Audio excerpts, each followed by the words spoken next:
महाभारत का मुद्दा है कि कर्मों के फल इंसान के हाथ में नहीं होते। किसी भी काम की शुरुआत में ये सोचना नहीं चाहिए कि सफलता मिलेगी या नहीं, लक्ष्य पूरा होगा या नहीं, क्योंकि कर्मों की सफलता या असफलता इंसान के हाथ में नहीं होती। महाभारत में श्री कृष्ण ने अर्जुन को यही सलाह दी थी कि तुम सिर्फ कर्म करो, फल की इच्छा मत करो।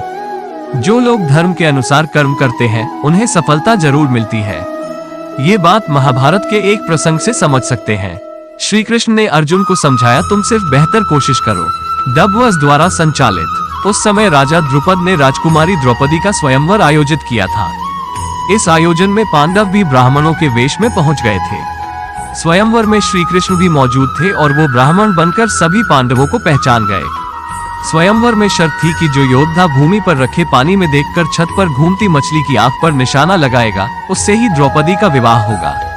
जब अर्जुन इस प्रतियोगिता में शामिल होने पहुंचे तो श्री कृष्ण ने उन्हें बताया कि मछली की आंख में निशाना कैसे लगाना है। श्री कृष्ण ने अर्जुन को पूरी विधि समझा दी। श्री कृष्ण की बातें सुनकर अर्जुन ने कहा कि अगर सब कुछ मैं ही करना है तो आपकी क्या जरूरत है।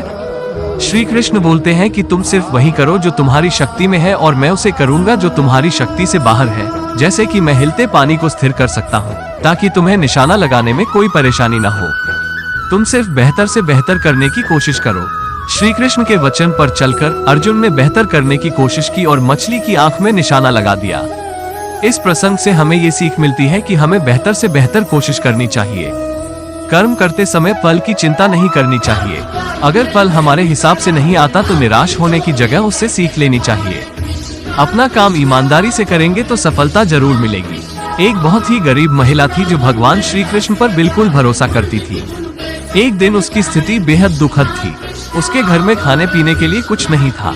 परिवार कई दिनों से भूखा था। उसे अपने परिवार की ये हालत देखकर बेहद दुख हुआ। फिर उसने रेडियो के माध्यम से भगवान श्री कृष्ण से मदद की विनती की। रेडियो से उस घमंडी नास्तिक और अहंकारी उद्योगपति ने उस महिला की कहानी सुनी और सोचा कि क्यों न उसके साथ कुछ ऐसा मजाक किया जाए जिससे उसकी श्री कृष्ण के प्रति आस्था ही कम हो जाए।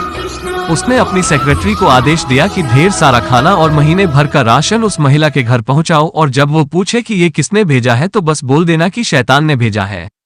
जब सेक्रेटरी महिला के पास सामान पहुंचाने गई तो पहले उसके परिवार ने तृप्त होकर भोजन किया। फिर उसने सारा राशन अलमारी में रख दिया। उसने सेक्रेटरी से एक बार भी नहीं पूछा कि राशन किसने भेजा। देखकर सेक्रेटरी को बहुत गुस्सा आया।